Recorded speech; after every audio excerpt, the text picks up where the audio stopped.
আসসালামু আলাইকুম রহমতুল্লাহ। আশা করি সবাই ভালো আছেন। আমি আল্লাহর রহমতে অশেষ রহমতে ভালো আছি। আজকে সিটি শহর সম্পর্কে নতুন একটা ভিডিও নিয়ে আপনাদের মাঝে আসলাম। সিটি শুধু চারিপাশে কি সুন্দর মনোরম পরিবেশ এবং দৃশ্য, এই দৃশ্য দেখে মানুষের অবশ্যই মন কাড়বে। কারণ সিটি সৌধে চত্বর সাইডে বিভিন্ন রকমের ফুলে সমাহিত এবং সিটি সৌধের পশ্চিম মুহূর্তে সুন্দর একটা লেক আছে।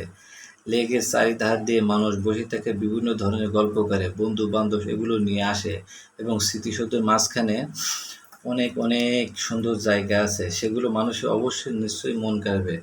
মনোরম দৃশ্য দেখে স্মৃতিসৌধ 1971 সালে 26 মার্চ স্বাধীনতা যুদ্ধ শুরু হয়।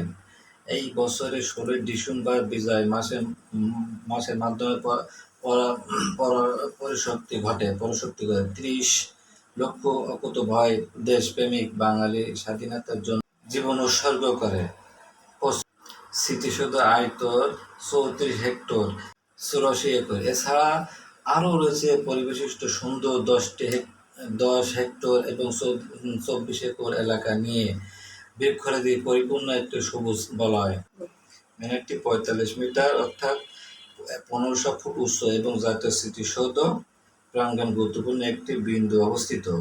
মিনারে ঘিরে আছে কৃত্রিম স্ট্রিট এবং মনোরম বাগান এবং স্মৃতিসৌধ সাইটে আছে বিভিন্ন ধরনের মনোরম পরিবেশ এবং স্মৃতিসৌধর প্রাঙ্গণে আরও রয়েছে উন্মুক্ত মঞ্চ, অভ্যন্তরীণ কক্ষ এবং মসজিদ, মুসল্লিদের নামাজ পড়ার জন্য মসজিদ।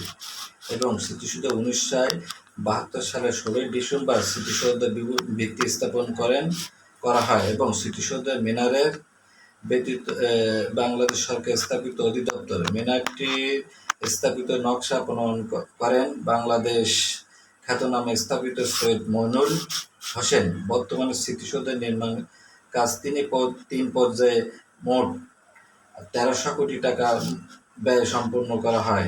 মিনারের কাজ শুরু হয় 1988 সালে জুন শেষ হয় এবং 1888 সালে জুন মাসে শেষ হয়।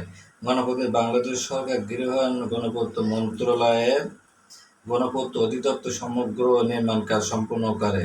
স্মৃতিসৌধ রয়েছে বিভিন্ন মনোরম পরিবেশের সুন্দর সুন্দর গাছ। স্মৃতিসৌধের ভিতরে পেশাদার কিছু ফটোগ্রাফার আছে যারা এখানে বিভিন্ন জায়গাতে বেড়াতে আসে। এরা ওই টাকার বিনিময়ে ছবি ওঠায় এবং বিভিন্ন নগদে তাদের কাছে দিয়ে দেয়। স্মৃতিসৌধের মাঝখান দিয়ে ফুলের বাগান আছে সারি সারি, এগুলো খোপের মতন অনেকটা দেখা যায়। এগুলো দাঁড়ায় সাইডে মানুষ অনেক অনেক বিভিন্ন ধরনের ছবি ওঠায় এবং স্মৃতিসৌধ এখন লাস্ট পর্যায়ে। এখন স্মৃতিসৌধ মানুষ এখন বাইরে হয়ে যাচ্ছে। যে কোনো জিনিসের একটা সময় থাকে, স্মৃতিসৌধ একটা সময় আছে।